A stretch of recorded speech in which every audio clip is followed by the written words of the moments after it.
Hi, Ellie here. I have received delivery of the new Ooni Volt 12. I am going to quickly unbox it. There's not much to unbox because it's pretty much ready to go. So I'll just take it out of this big box.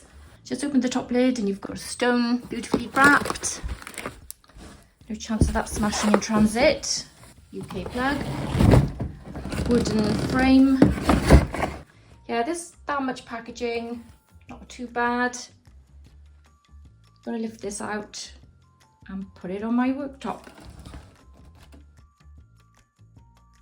I've placed it on the kitchen worktop and it fits really nicely. Got it plugged in over there. I do have a kitchen cupboard above, which is sitting there, which is fine. According to the instructions, it's okay. I have clearance all around the oven, so I'm good to go. I am gonna open the door for the first time. And there you are, that's inside.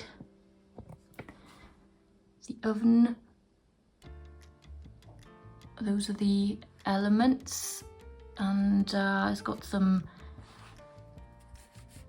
insulation, and the door, which is nice. The logo is at the front and powder coated shell.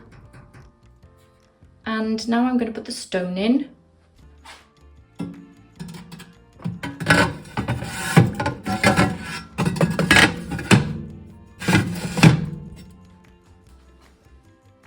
That's right. So I've got to season this oven now for 20 minutes on full.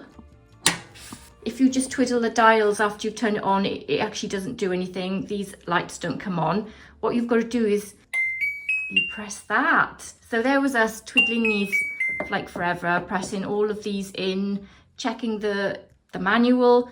All you had to do is actually press that. Duh. Ooh, big light, actually, one big central light in there. You can see the heating element at the top.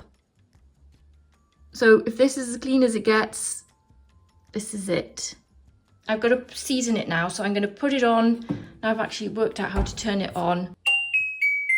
You can turn the sound off if that's like annoying for you. I quite like it for now. I probably will get annoyed by the time I've used it 10 times. Sounds like a piano. I'm going to put it on for 20 minutes, which is the maximum. So to show that again, to put your oven on for 20-minute timer, just turn this. I now need to turn, that's on at 450 on the dial. You can see all the numbers there. I don't think I have to do the balance button because when you go to 450, it automatically works the balance out for you, I read on the booklet. So you don't need to do that if you've put it to the temperature you want. I'm gonna leave this for 20 minutes. It's on a timer to season for the first time. That's been told got to do on its first use. And I'll be back in 20 minutes. That's the timer, so I'm gonna stop it. Once it's cooled down, I'll heat it up again. It's cooled down, I'm going to turn it on again. And put it up to 450. I'll put on a 20-minute timer too. And no balance because it works automatically off the heat. I'll be back in 20 minutes to cook my pizza. Pizza's ready for the oven, so let's go and put this in. Let me just check it's moving. It is. Let's do it. So it's 434 Celsius on the stone. Let's get this in. We are at temperature.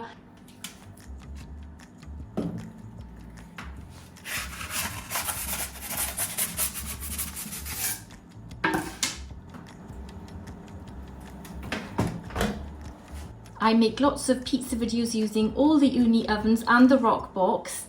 And so if you want any pizza tips on how to use those ovens, want to see my real-time cooks, been cooking since 2018 in these ovens. My first oven was the Ooni 3.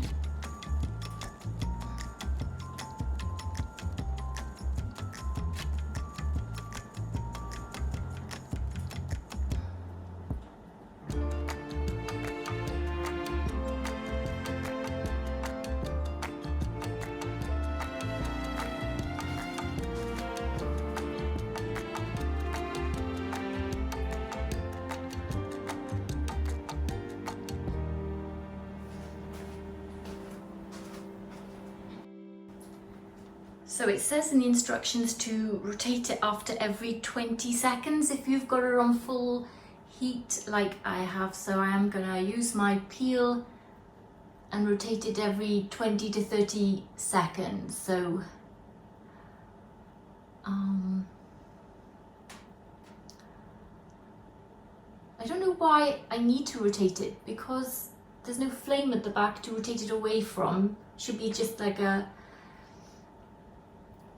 bottom top heat, but I guess maybe the front doesn't get as much heat as the back because I'm opening the door. That's my thinking on this. So I'm going to rotate it now.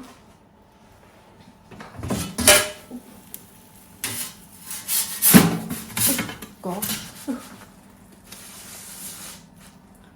That's what it looks like so far.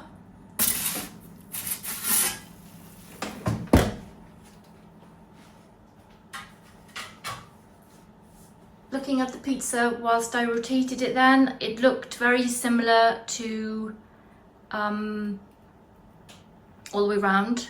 It didn't look any different. So I'm not sure what I gained from that, but I'm sure it's something. Also, I've used buffalo mozzarella on this pizza and not like block mozzarella. I can see the top is cooking a lot faster than the bottom, so I'm just going to turn the balance more to the base, more to like that.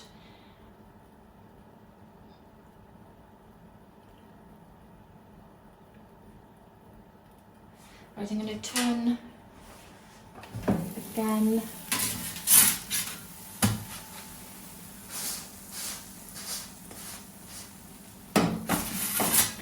Right, I can see that why I need to turn there. It has cooked more on the side at the back than at the front.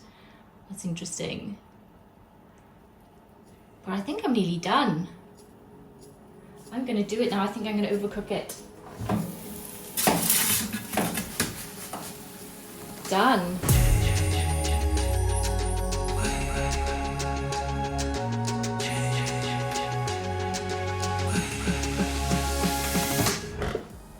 Post-cook update. I'm very happy with the heat insulation. I can touch the sides, and it's been 10 minutes since the oven was on, and I can touch the sides. Yeah, I can touch the top too. Very impressed with the heat insulation, and only recommend that if you are cooking another pizza after that, you put it back up to full temperature, keep the door shut to get it back. I haven't tried it yet, so that'll be interesting how long it takes to go back to temperature.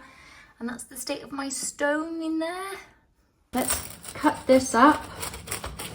I did check the base. Oh my gosh. Oh wow.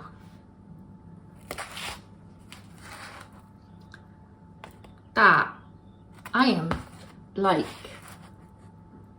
really surprised, because that cook, I mean, I didn't have any like views or thoughts on what it was going to turn out like. I kept an open mind about it, but being an electric oven, I thought, you know, how can it beat a wood-fired oven and a gas-fired oven with real flames that goes to 500 degrees centigrade outside? But I mean, I've used the same dough that I use for my wood-fired high heat ovens cooking this, and it's exactly the same recipe. It's not even being cold proofed, it's just a 60% hydration, room proof. It's probably just hit 24 hours, and I just quickly cooked with it now, and I am very impressed. I'm sure if I gave the dough a cold proof as well, I would have had a better bubbling, but I am so impressed with this. I mean, wow, what a base cook. I mean, it didn't, that's gotta cook. It's pretty, I'm really impressed. This was buffalo mozzarella cheese, and it was cooking really fast. So this is a very moist cheese that comes in a ball, and you've got water to take out of it, and look how well that cooked in there. I wondered if I used block mozzarella, which is a bit drier, whether that would have not worked as well in here, not cooked as well. So I'm glad I used the more moist buffalo mozzarella. And I did feel halfway through that I needed to put the temperature down from the top to the base. But so let's try this. Wow, this is a job well done on this oven. Really good. It is not a compromise to cook my pizza inside, in my kitchen, in the winter. It's just not a compromise at all. I would definitely go to this oven for a pizza anytime. And look at that, I've cooked, that's like the wood-fired crusts I get. It's just really good. If you've got the budget and if you can't access outside to cook your pizza and you want a Neapolitan style pizza, then you know this is a good option. Maybe I've got a bit of learning to do. I've got a few lessons to learn using it, but for my first cook, it's really easy to use. You do have to rotate it at the high heat as the booklet recommends. I would rotate it because it did cook more on one side than the other. I don't know how, maybe the filaments and the top are more heavily weighted on one side, I don't know, but I did have to turn it because that's a lighter cook there. So I think next time I'll rotate it more, not leave it for as long as I did, so I get more even cook around all the crusts. But they all cooked really well and the base cooked really well. 10 out of 10. I'm glad I bought this oven. I can use this oven now when it's raining outside and don't have to worry about it. It's so easy to set up. Anyway, this is the first of many cooks with this oven to show you how it works. I'll be cooking all the ones. They've got like lots of different type of pizza that you can use in this oven and the temperatures that you need to cook them at. So I'm going to be doing that just to test those out. But the oven's finally cooled down. You can hear that it's just stopped. Well, I hope you enjoyed this video. Thanks for watching. See you soon. Bye.